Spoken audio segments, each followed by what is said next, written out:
하나님의 목적은 이방 나라와 분리되어서 전혀 영향받지 않고 하나님만을 바라보며 하나님의 은혜로만 살아가는 자기 백성을 만들기 위함이에요. 이방으로부터의 분리라는 것은 우상 숭배로부터의 분리라고도 할 수가 있습니다. 이방 사람들은 하나님을 모르죠. 그러니까 하나님을 모르니까 그 자리에 자신이든지 아니면 세상의 것들로 하나님의 자리를 대신해서 세워놓습니다. 그러니까 이방으로부터 분리는 우상 숭배로부터의 분리라고 할 수가 있어요. 근데 우상 숭배는 다름 아닌 인간 스스로의 힘과 노력을 의지하여 하나님 자리에 앉게 되는 것도 우상 숭배라고 할 수가 있습니다. 그러니까 이방으로부터의 분리를 인간의 열심으로부터의 분리로 이해하는 것이 좋습니다. 그래서 하나님은 아브라함을 인간의 열심이라는 우상의 숭배 자리에서 분리시키기 위해서 그를 갈대아 우르에서 불러내신 거예요. 즉 오직 하나님의 은혜로만 살아가는 자로 만들기 위해서 그를 부르셨다라는 거죠. 하지만 아브라함의 삶을 보면 하나님께서 불러주셨음에도 불구하고 25년간 굉장히 어렵고 힘든 사건들을 많이 겪게 됩니다. 그 긴 시간 동안 아브라함은 수많은 사건들 속에서 이방에 합류될 뻔한 적이 참 많았었어요. 그렇지만 하나님의 은혜로 이방으로부터 분리가 되어지고 결국 하나님의 때가 돼서 약속의 아들 이삭이 태어나게 돼요. 이러한 이삭도 분리된 삶을 살아가게 됩니다. 왜냐하면 그것이 바로 하나님의 뜻이기 때문이죠. 분리시켜서 하나님만 의지하는 상태로 살아가게 하려는 것. 이러한 관점을 가지고 오늘 본문을 좀 보려고 합니다. 1절에서 2절을 한번 보시면 여호와께서 말씀하신 대로 사라를 돌보셨고 여호와께서 말씀하신 대로 사라에게 행하셨으므로 사라가 임신하고 하나님이 말씀하신 시기가 되어 노년의 아브라함에게 아들을 낳으니 이렇게 시작을 하고 있습니다. 이 두 절 속에 세 번이나 반복되는 말씀이 뭐죠? 말씀하신 대로죠. 말씀하신 대로. 이 말씀하신 대로라는 말은 하나님께서 말씀하신 대로 신실하게 행하셨다라는 것을 의미를 하고 있는 거예요. 하나님께서 아브라함을 찾아오셔서 그에게 약속을 해주시고 그 약속이 25년이나 지난 지금에서야 이루어지게 되었지만 하나님의 약속은 멈춤없이 계속해서 진행되고 있었다라는 것을 말씀을 하는 것이죠. 우리는 어떤 일이 해결되지 않고 내 뜻대로 되지 않을 때 조급해하고 걱정스러워할 때가 많지만 내가 걱정하는 것이 하나님이 약속하신 것이라면 걱정할 필요가 없게 되는 것이죠. 하나님께서는 반드시 이루기 때문에 그래요. 그런데 하나님께서 약속하신 것은 우리 개인적인 사사로운 일들에 대해서 약속해 주신 것이 아니라 구원 사역에 대해서 약속을 해주셨어요. 그러니까 아브라함 입장에서는 얼핏 보면 개인적인 소원 같기도 해요. 왜냐하면 자기가 그토록 원했던 아들이 태어났으니까. 그런데 이것은 아브라함의 개인적인 소원을 들어주기 위해서 하나님이 이삭을 주신 것이 아니라 예수 그리스도를 예표하는 이삭을 통해서 하나님의 구원이 어떻게 펼쳐질 것을 보여주기 위해서 아브라함을 굳이 택하시고 언약의 수혜자로 만드셨다라는 거예요. 그러니까 하나님께서는 우리의 개인적인 어떤 세상적 욕망이나 소원들을 이루어 주시려고 우리에게 약속해 주시는 분이 아니라 하나님의 뜻, 바로 우리를 사랑해서 하나님 우리를 어떻게 건져내시는가를 말씀하시기 위해서만 약속해 주시는 분이시라는 거죠. 그래서 이삭이 태어나게 됩니다. 하나님께서 약속하신 것은 반드시 이루어지게 되죠. 이사야서 55장 10절을 보시면 이는 비와 눈이 하늘로부터 내려서 그리로 되돌아가지 아니하고 땅을 적셔서 소출이 나게 하며 싹이 나게 하여 파종하는 자에게는 종자를 주며 먹는 자에게는 양식을 줌같이 내 입에서 나가는 말도 이와 같이 헛되이 내게로 돌아오지 아니하고 나의 기뻐하는 뜻을 이루며 내가 보낸 일에 형통함이니라 이렇게 말씀하고 있습니다. 그 무슨 말이죠? 하늘에서 비와 눈이 내리면 그냥 쓸데없이 내렸다가 돌아가는 것이 아니다라는 거예요. 그 눈과 비를 통해서 땅에 소출이 나게 하고 싹이 나서 열매를 맺게 된다는 거죠. 그 내렸던 것이 역할을 한다는 거예요. 이와 같이 하나님의 입에서 나오는 말도 그냥 돌아가는 것이 없이 반드시 응하고 성취된다라는 것을 말씀하고 계시는 거죠. 아브라함을 인도하신 하나님의 손길을 통해서 알 수 있는 교훈들이 있습니다. 먼저 몇 가지를 살펴보겠는데 첫 번째는 전능하심입니다. 하나님의 계획은 그 어떤 것에도 좌절되지 않고 계속해서 진행되기 마련이에요. 아브라함과 사라의 입장에서 봤을 때는 하나님께서 약속하신 아들이 이제 태어나면 안 되는 입장이에요. 왜 그렇습니까? 나이가 너무나 많으니까. 지금 100세, 사라는 90세. 그러니까 끝난 거예요. 근데 왜 하나님께서 굳이 이때까지 기다리시고 일을 하시는가? 아브라함은 힘이 없다. 결국 능하지 못하다. 근데 나는 전능하다라는 것을 보여주시기 위해서 그때까지 기다리시고 끌고 오셨던 것이죠. 우리가 바라볼 수 없고 생각할 수 없을 그때 하나님께서는 일을 시작하신다라는 거예요. 또 하나 알 수 있는 것은 하나님은 당신의 약속을 해주시고 나서 서두름이 없으세요. 우리는 안절부절하면서 하나님 이거 언제쯤 이루어주실 거예요? 막 이렇게 생각을 하지만 또 이렇게만 말씀드리면 여러분들의 소원을 생각하는데 우리의 소원은 다 하나잖아요. 주님 언제 다시 오셔서 영원한 안식 가운데 우리를 살게 하실 건가요? 이런 소원. 우리는 안절부절 못하고 두려움 가운데 조급해하지만 하나님은 서두르지 않고 조급함이 없다는 거죠. 왜 그렇습니까? 하나님의 정한 때가 있기 때문입니다. 그 정한 때가 있다라는 것은 창세기 21장 2절을 통해서도 볼 수가 있습니다. 사라가 임신하고 하나님이 말씀하신 시기가 되었다는 것은 때가 찼다라는 거죠. 그때 이삭이 태어난다고 얘기를 해요. 창세기 17장 21절을 보셔도 내 언약은 내가 내년에 이 시기에 사라가 내게 낳을 이삭과 세우리라 이렇게 말씀하세요. 정해놓은 때가 있죠. 18장 14절 여호와께서 능하지 못한 일이 있겠느냐? 기한이 이를 때 내가 내게로 돌아오리니 사라에게 아들이 있으리라 이렇게 얘기합니다. 우리는 그 기한이 언젠지는 몰라도 하나님은 정해놓으셨다라는 거예요. 하박국 2장 3절에서는 이 묵시는 정한 때가 있나니 그 종말이 속히 이르겠고 결코 거짓되지 아니하리라. 비록 더딜지라도 기다리라. 지체되지 않고 반드시 응하리라 라고 말씀하십니다. 결국 이 정한 때가 무엇을 가리키고 있었느냐? 예수 그리스도의 오심을 가리키고 있었다라는 것을 갈라디아서 4장 4절을 통해서 볼 수가 있어요. 때가 참에 하나님의 정한 때가 찼어요. 하나님이 그 아들을 보내사 여자에게서 나게 하시고 율법 아래에 나게 하신 것을 하면서 예수님께서 오신 것이 바로 때가 찼다. 결국 무슨 말이에요? 종말이라는 거죠. 종말. 마지막 때가 주님의 오셨을 때예요. 그러니까 우리는 마지막 때라고 하는 것이 단지 주님이 다시 오셔서 이 세상을 심판하는 그때만을 말하는 것이 아니라 주님이 성육신하셨던 초림의 때부터 다시 오실 때까지의 기간이 마지막 때죠. 그러니까 우리는 마지막 때를 걸어가는 성도인 거죠. 결국 하나님의 정한 때에 하나님의 뜻은 이루어지기 때문에 하나님은 서두를 필요가 없어요. 근데 우리는 조급해해요.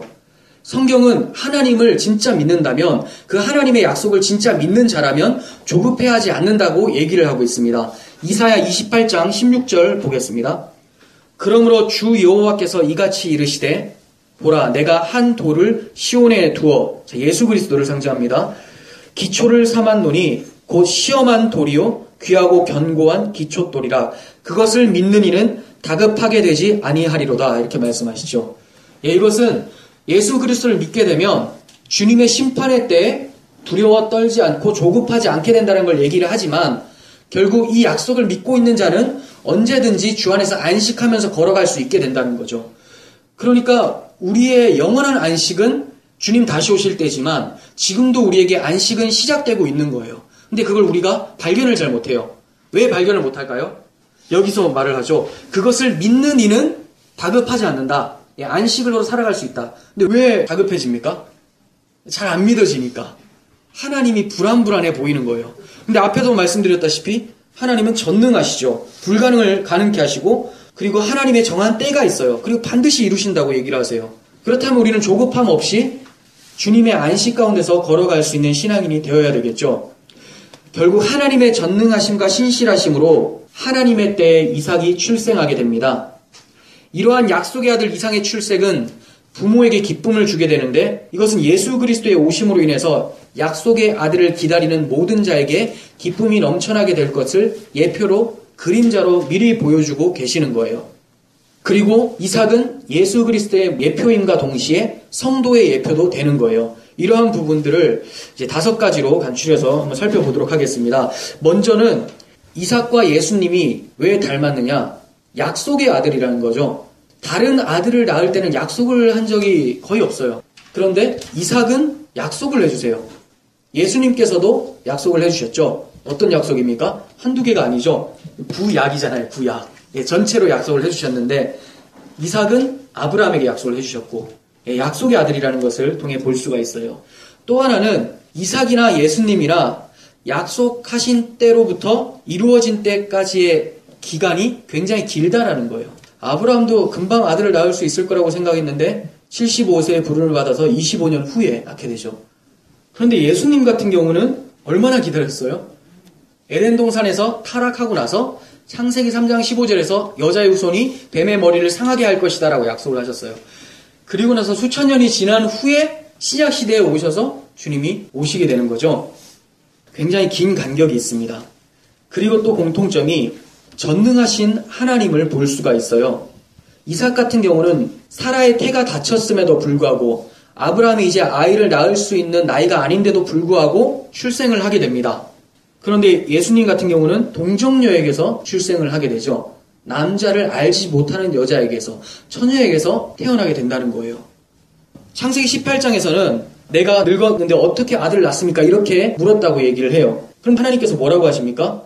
여호와께 능치 못한 일이 있겠느냐? 이렇게 말씀하세요. 근데 이것과 굉장히 비슷하게 예수님의 출생 때도 비슷한 말씀이 나온다는 거예요. 누가복음 1장 34절, 37절을 보시면 마리아가 천사에게 말하되 나는 남자를 알지 못하니 어찌 이 일이 있으리이까? 결혼도 안 했는데 어떻게 아들을 낳습니까? 그때 하나님의 대답이 뭡니까? 대저 하나님의 모든 말씀은 능하지 못하심이 없느니라. 그대로 닮아 있죠. 하나님의 전능하심을 그 두 사람의 출생을 통해서 나타난다는 거죠. 또 공통점이 있습니다. 이 두 사람의 이름은 태어나기 전에 주어져요. 창세기 17장 19절 상반부 보시면 하나님이 이르시되 아니라 내 아내 사라가 내게 아들을 낳으리니 너는 그 이름을 이삭이라 하라. 낳으리니죠. 낳기 전에. 근데 마태복음 1장 21절에서 아들을 낳으리니 이름을 예수라 하라. 똑같이 반복하죠. 같은 문장이에요. 거기다 이름만 바꾸는 거죠. 이렇게 태어나기 전에 주어진 이름을 받게 됩니다. 그리고 마지막 다섯 번째는 하나님의 정하신 때에 태어나게 됩니다. 다른 사람들은 언제 태어날 것이다 얘기를 하지 않아요. 그런데 이삭과 예수 그리스도는 하나님의 정하신 때에 올 것이라는 것을 계속 얘기를 하죠. 창세기 21장 2절 아까 살펴봤지만 하나님이 말씀하신 시기가 되어 아브라함에게 아들이 낳았다 이렇게 얘기를 하죠. 갈라디아서 4장 4절 때가 참에 하나님이 그 아들을 보내사 여자에게서 나게 하시고 율법 아래에게 나게 하신 것을 이렇게 하나님의 정하신 때에 왔다라는 거죠.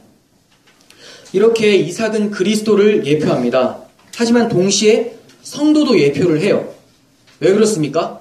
성도는 예수 그리스도의 생명으로 다시 태어난 사람들이기 때문에 성도가 걸어가고 성도가 생활하는 것은 그 삶 속에서 무엇을 볼 수 있느냐? 예수님을 볼 수 있어야 된다는 거죠. 이건 우리에게 굉장히 큰 도전과 책임감을 불러일으켜요.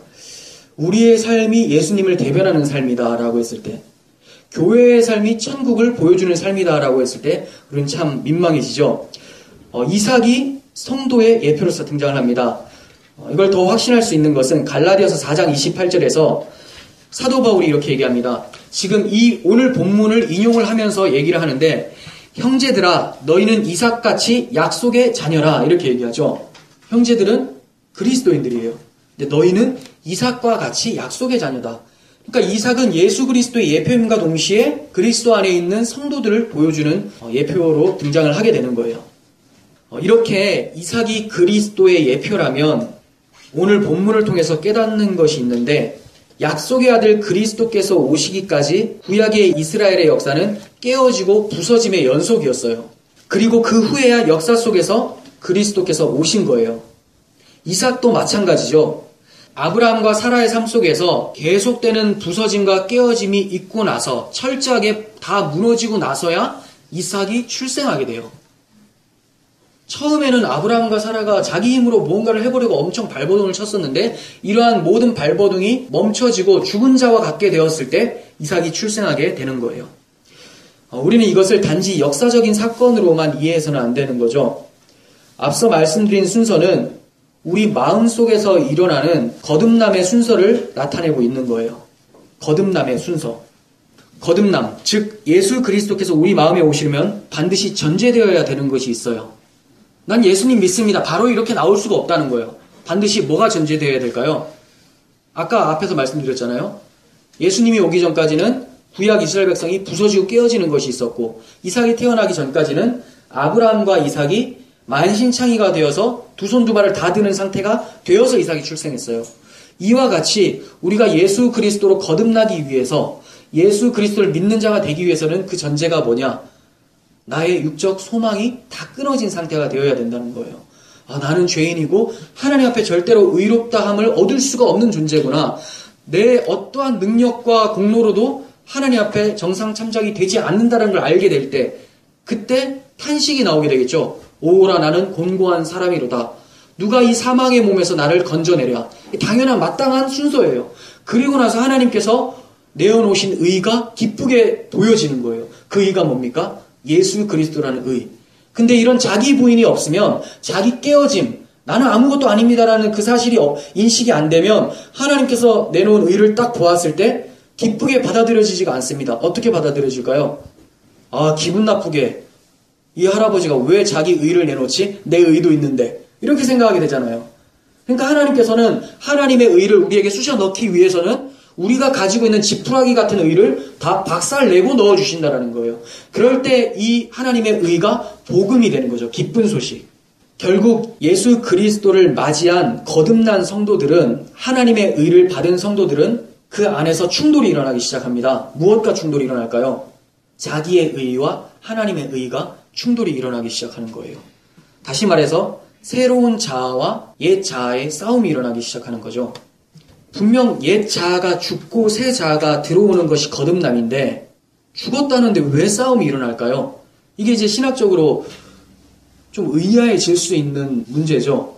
분명히 옛 자아는 죽었고 새 자아가 들어왔다는데, 굳은 마음을 제거하고 새 마음을 주고, 제거됐는데 왜 계속 튀어나올까?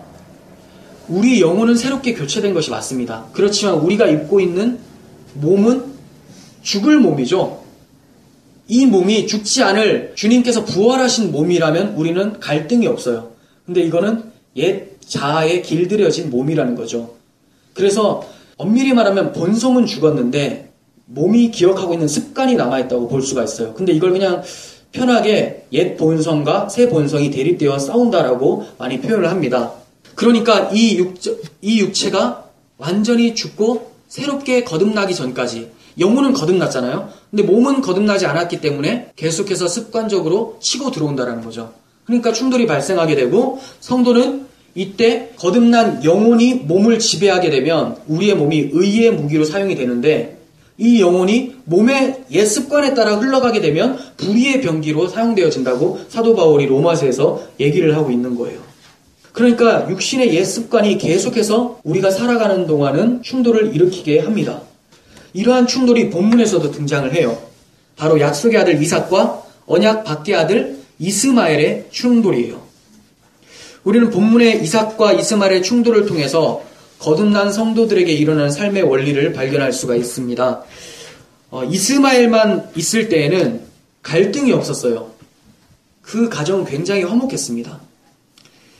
이스마엘이 유업을 이을 자라고 생각했고, 아브라함은 하나님께서 내가 너에게 아들을 주겠다라고 했을 때도 하나님, 이스마엘이나 하나님 앞에 살기를 원합니다. 이렇게 얘기를 했었던 사람이었어요. 그러니까 이 사람은 자기가 낳은 열매를 꽉 붙잡고 있었던 거죠. 이스마엘은 하나님께서 사라를 통해서 주시겠다라고 했었던 약속의 아들이 아니라, 이제 자기 나이가 많아지자 단산하게 될 것 같으니까 내 힘으로라도 하나님 약속을 이루어 드려야 되겠다라는 사고에서 출생한 인물이잖아요. 그러니까 인간의 열심으로 내놓은 열매라는 거예요. 근데 하나님께서는 이러한 아브라함의 열심과 그의 열매를 부정하시고 당신의 열심과 당신의 열매만을 드러내시고 계세요. 결국 이삭이 태어나게 되고, 이삭이 젖을 뗄 때에 큰 잔치가 베풀어집니다. 이때 이스마엘의 나이가 최소한 14세 이상이에요. 나이 차이가 13세 차이가 나거든요. 근데 젖을 뗄 때면 한 2, 3년 먹었다고 하면 아마 이스마엘이 한 16살, 17살 정도 되었을 거라고 볼 수가 있습니다. 이때 이스마엘이 굉장히 나이가 많은 큰 형인데 이 어린 이삭을 공격하기 시작합니다. 왜 공격할까요? 이삭 때문에 찬밥 신세가 됐거든요. 그 전에는 자기가 이 집에 유업을 이을 자라고 생각을 했었는데 아브라함이 하나님께도 하나님 이스마엘이나 잘 살게 해주세요라고 했는데 이삭이 딱 태어나니까 이제 충돌이 일어나는 거예요. 내가 이을 유업을 이 인간이 가져가겠구나. 그래서 공격을 함이 나타납니다. 근데 오늘 본문에서는 굉장히 부드럽게 나타나죠. 놀렸다라고 얘기를 해요. 이스마엘이 이삭을 놀렸다. 근데 이 놀린 것은 그냥 얼레리 껄레리 정도가 아니라 박해했다라는 거예요. 어떻게 알 수 있습니까? 갈라디아서 4장 29절. 오늘 본문을 인용한 본문이에요. 이것도. 그러나 그때 육체를 따라 난 자가 누구죠? 이스마엘. 성령을 따라 난 자 이삭을 박해한 것 같이 이제도 그러하도다. 이렇게 얘기하죠. 이스마엘이 이삭을 박해했다고 해요. 그런데 이것은 단순히 형제 간의 질투, 시기 질투 때문에 박해한 것에 그치는 것이 아닙니다. 그냥 찬밥 신세 때문에 공격한 것이 아니라 이것으로 인해서 영적 전쟁이 무엇인지를 하나님께서는 설명하시고자 하시는 거죠. 우리가 잘 알고 있는 창세기 3장 15절 여자의 후손과 뱀의 후손의 충돌을 오늘 이삭과 이스마엘의 충돌을 통해서 보여주고 계시는 거예요. 그러니까 이삭은 우리 가운데 새롭게 주어진 성령으로 거듭난 본성으로 볼 수가 있는 거고 이스마엘 같은 경우는 옛 자아죠. 내 열심을 계속 드러내려고 했었던 것. 이것이 충돌이 일어나게 된다는 거죠. 이스마엘은 이삭이 왔을 때 드디어 자기의 성격이 드러나게 돼요. 지금까지 굉장히 착한 것 같고 온유한 것 같았지만 이삭이 딱 태어나자마자 진짜 성격이 어떠한지 드러나게 되는 거죠. 이와 같이 거듭나 새로워진 본성을 받게 될 때 우리의 육적 본성은 색깔을 드러내게 되는 거예요. 새로운 본성이 오기 전까지는 우리는 우리의 원래 본성이 어떠한지를 알 수가 없습니다. 새로운 본성이 왔을 때에만 우리의 옛 본성이 얼마나 추악한 상태였는지를 보게 된다는 거죠. 이처럼 거듭나지 못한 사람은 육체의 악함에 대해서 맹인인 상태예요. 그래서 주님께서 오셔서 눈먼 자를 고치신 적이 굉장히 많았죠. 그 이유가 바로 그겁니다. 그가 불쌍해서 고친 것이 아니라 그 눈 뜨는 것을 통해서 무언가를 얘기하고 싶었던 거예요. 스스로 자기 자신이 어떠한 존재인지 볼 수 없었던 자들에게 눈을 열어주시고 자신의 추악함을 보게 하시고 하나님께 소망을 둘 수 있도록 만들어주시는 것. 그것을 눈먼 자가 눈 뜨는 예수 그리스도의 치유 사건을 통해서 말씀하고 계셨던 것이죠. 그러니까 우리에게 영적 충돌이 있다는 것은 우리에게 새로운 본성이 들어왔다는 증거죠. 그러니까 여러분들이 영적 충돌 때문에 굉장히 힘들고 괴롭고 이거 예전에 고민 안 했던 것이 고민으로 찾아온다면 이거 일명성도님 좀 들었으면 좋겠는데 충돌 요즘에 많거든요. 그런 사고가 들어온다면 다행이다라고 생각하고 오히려 찬송할 수 있어야 돼요. 왜냐하면 그전에는 이스마엘이 잘 살았던 것처럼 이스마엘이나 하나님 앞에서 잘 살길 원합니다라고 한 것처럼 잘 살았었는데 이삭, 하나님의 은혜의 열매가 툭 들어오니까 충돌이 일어나게 되는 거죠. 굉장히 자연스러운 현상입니다. 은혜인 거죠. 그런데 이상한 것이 있어요. 뱀의 머리를 상하게 함으로 여자의 후손이 이겨야 하는데 그러면 이삭이 이겨야 하는데 오늘 본문을 보면 이스마엘이 이기는 것처럼 보여져요. 누가 더 강해 보입니까? 나이도 많고 힘도 센 이스마엘이죠. 여러분들은 누가 더 마음에 들어요? 누가 더 딱 끌립니까? 지금 갓 태어나서 젖대가지고 얻어 터지고 있는 이삭이 마음에 듭니까? 아니면 좀 나이가 많고 애를 꿀밤도 때리고 계속 박해하고 있는 이스마엘이 마음에 듭니까? 당연히 이삭이죠. 거짓을 증언하고 계시는 것 같은데 힘을 갖는 것은 도와주세요. 이스마엘이 매력적이잖아요. 잘 생각해보세요. 제가 그러면 이제 곽 집사님을 한번 난도질을 해보겠습니다. 곽 집사님 돈 없는 게 좋아요? 있는 게 좋아요? 있는 게 좋은데요. 봐요. 좋은데요라고 해요. 그러니까 지금 돈이 없어서 맨날 월세가 밀리는 게 좋을까요? 아니면 돈 팡팡 내면서 오히려 못 내는 사람 하는 게 더 멋있어 보입니까? 왠지 많아가지고 갑질하는 게 강하고 매력적으로 보이잖아요. 이게 왜 그러냐? 끝까지 아닌 것 같은데 이게 왜 그러냐? 모든 사람은 이 세상에서 힘을 갖길 원해요. 바벨탑 쌓은 이유가 그렇습니다. 힘을 갖기 위해서 우리들끼리 힘을 모아서 하나님이 어떠한 공경을 해대도 우리가 흩어짐을 면할 수 있도록 해보자. 이거잖아요. 그게 아니에요. 자, 그게 아닌 게 다행이죠. 이게 지금 설교에 맥을 못 잡고 계시는 것 같은데, 아닌 게 맞죠. 성도는 아닌 게 맞아요. 근데 지금 우리 안에 살고 있는 이스마엘은 계속 맞는 것처럼 여기게 만든다는 거예요. 네. 왠지 센 것이 좋은 것 같이. 하지만 하나님이 보실 때, 곽 집사님이 보실 때는 그렇지가 않죠. 이삭이 더 강해 보여요. 약함이 강한 것처럼 보여져요. 시편 131편에서 다윗도 그렇게 고백을 합니다. 보겠습니다. 여호와여, 내 마음이 교만하지 아니하고 내 눈이 오만하지 아니하오며 내가 큰 일과 감당하지 못할 놀라운 일을 하려고 힘쓰지 아니하나이다. 이거 세상 사람들이 생각하는 것과 완전히 반대죠. 내가 감당 못할 게 어딨냐, 내가 반드시 해내리라가 세상의 원리인데, 다윗이 이렇게 얘기를 하죠. 내가 감당하지 못할 놀라운 일을 하려고 힘쓰지 않습니다. 실로 내가 내 영혼으로 고요하고 평온하게 하기를 젖된 아이가 그의 어머니 품에 있음 같게 하였나니 내 영혼이 젖된 아이와 같도다. 이스라엘아, 지금부터 영원까지 여호와를 바랄지어다. 아멘. 다윗은 자신의 힘이 스스로의 힘으로부터 출발되는 것이 아니라 젖된 아이와 같이 어머니 품에 안겼을 때, 즉 하나님 품에 안겨서 하나님만 바라볼 때 그것이 자기의 힘이라고 고백을 하고 있는 거예요. 그러니까 아까 집사님께서 나는 그렇지가 않은데 이삭이 더 괜찮아 보이는데 하는 것은 하나님을 의지하기 때문에 나오는 고백인 거죠. 이렇게 인정을 해드려야 될 것 같아요. 하나님의 언약은 이렇게 약한 모습으로 다가옵니다. 참 이상해요. 하나님이 언약을 해주시고 그 언약의 열매를 딱 맺을 때는 엄청 강력한 사람이 딱 오면 좋겠는데 이삭처럼 약한 애가 툭 튀어나오는 거예요. 그래서 태어나서 얻어 터지고 있는 거죠.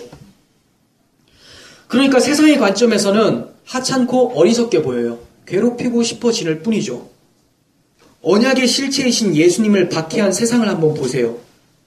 하나님 앞에서 약함으로 서는 것이 진짜 강함이라고 말씀하시니까 세상이 예수님을 죽이기 힘쓰죠. 제일 처음에 예수님을 막 따라다녔어요.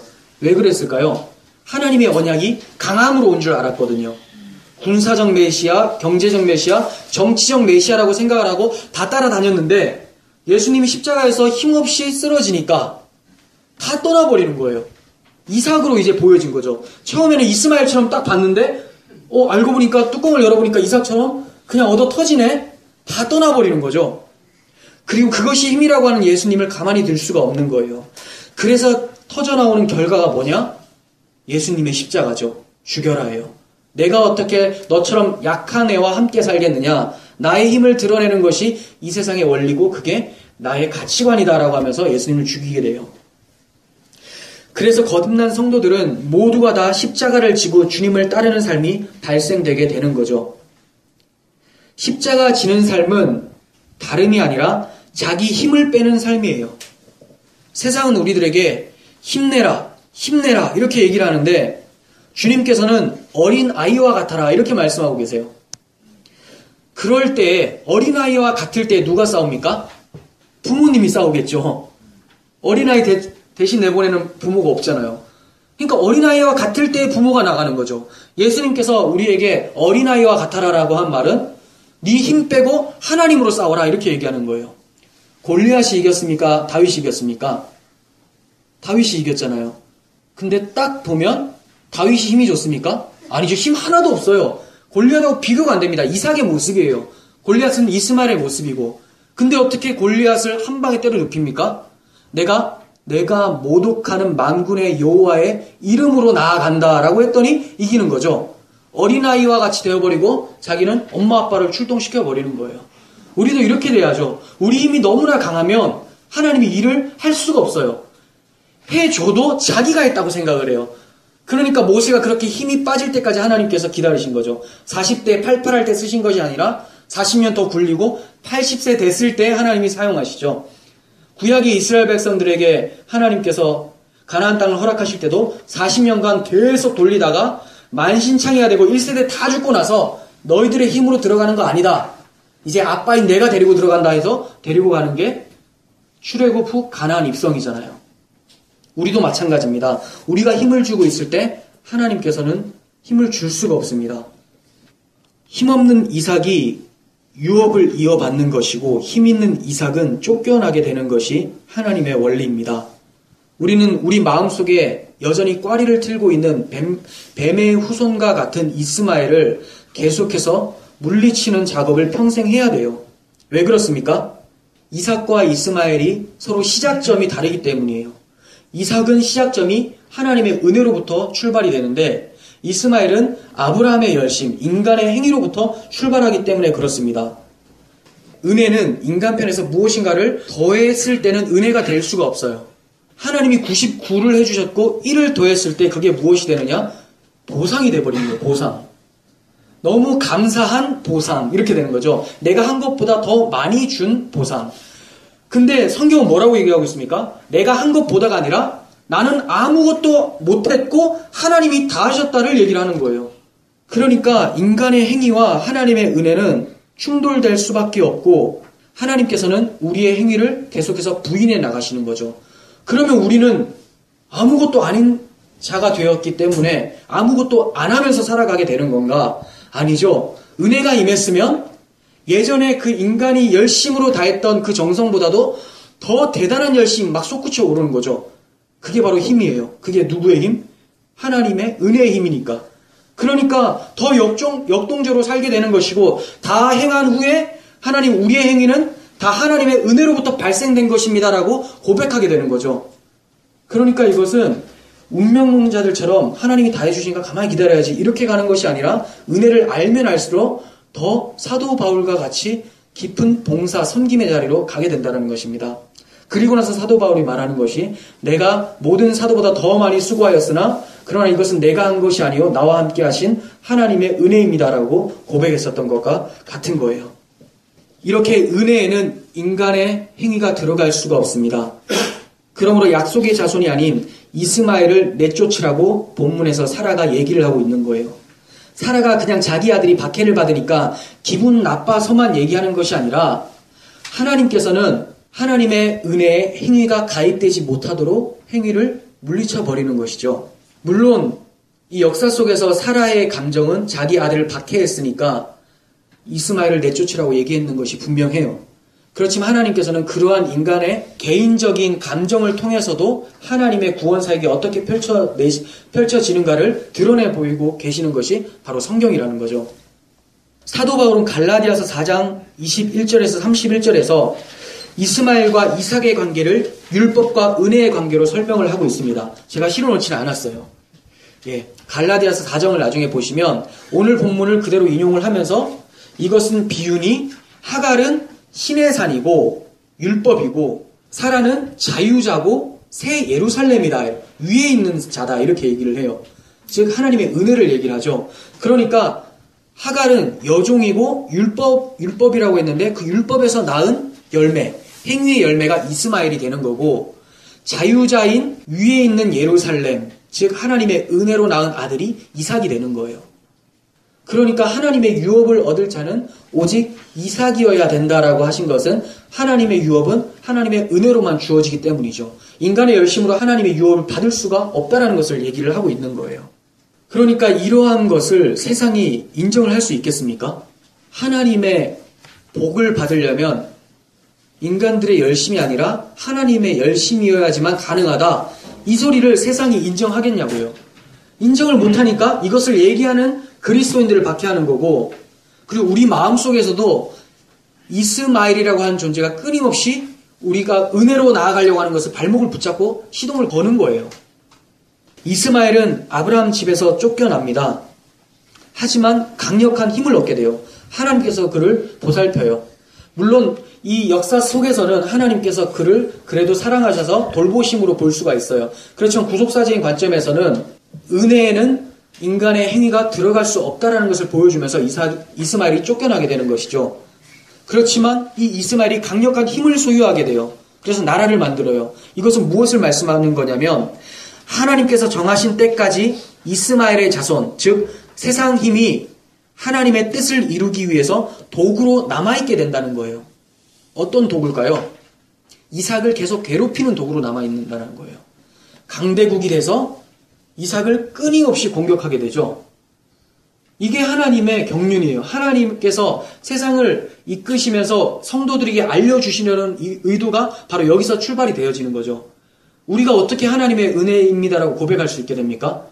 내가 열심히 막 살려고 했는데 결국 내 행위가 아니라 하나님의 은혜라는 것이 계속 폭로될 때, 나의 더러움이 계속 발견되어질 때, 하나님의 은혜만이 필요하군요.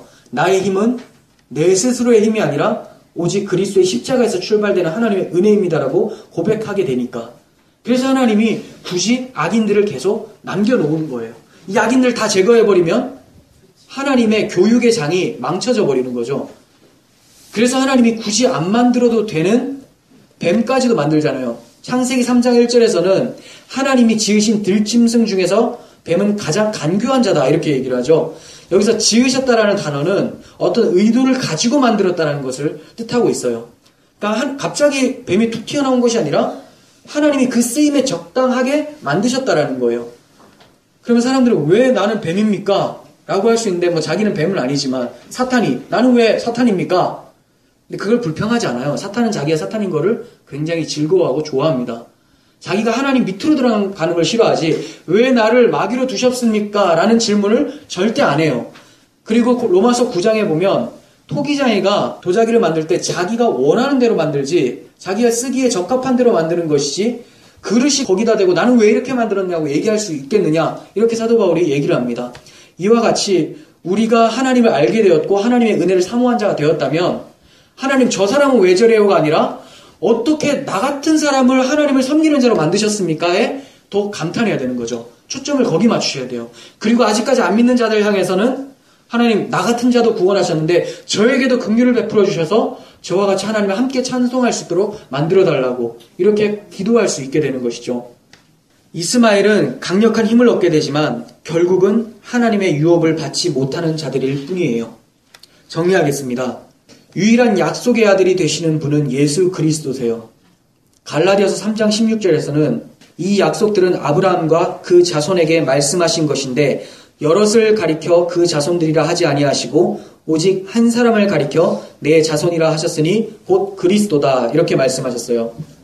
이 약속의 아들이 이삭과 같이 힘없이 오셔서 이스마엘과 같은 세상의 놀림을 받게 되지만 그분의 놀림 당하심이 세상을 이기신 것이 되는 거예요. 그게 바로 십자가 사건이죠. 그러니 지금도 약속의 아들인 예수 그리스도 안에 담긴 자들은 자신의 힘이나 다른 힘을 원하는 것이 아니라 예수 그리스도로 출발되어지는 힘을 원하게 되는 거예요. 십자가에서 죽으신 예수가 자기들의 힘이고 소망이 되는 것이죠. 그분만을 바라볼 때 우리들의 약함은 주님 안에서 하나님의 강함이 되는 것입니다. 우리의 이스마엘은 조만간 완전히 쫓겨날 거예요. 주님의 재림의 때에 우리의 낮은 몸이 그리스도의 영광스러운 몸으로 변하게 되고 결국은 이제 우리를 유혹하는 이스마엘적인 속성들은 다 사라지게 됩니다. 우리는 신실하시고 전능하신 하나님께서 당신의 정하신 기한에 다시 주님을 보내실 것을 확실하게 믿고 있습니다. 그렇기 때문에 우리는 서두르지 아니하고 조급하지도 않고 묵묵히 하나님의 약속을 신뢰하면서 걸어갈 뿐입니다. 지금 우리에게 매번 충돌이 일어난다는 것은 우리를 좌절케 하려는 데 목적이 있는 것이 아니라 충돌이 일어날 때마다 예수 그리스도를 더욱 의지하며 하나님의 은혜를 바라보게 하는 것, 이것이 목적이라는 것을 기억했으면 좋겠습니다. 이렇게 주를 열망하며 사는 삶이 바로 세상과 구별된 성도의 삶이고 이것이 바로 하나님의 위로를 맛보는 천국 백성들의 삶인 거예요. 우리 하루하루를 마라나타의 신앙으로 주여 오시옵소서라고 고백하며 충돌 속에서 안식을 발견하는 우리들이 되기를 간절히 소망합니다. 기도하겠습니다.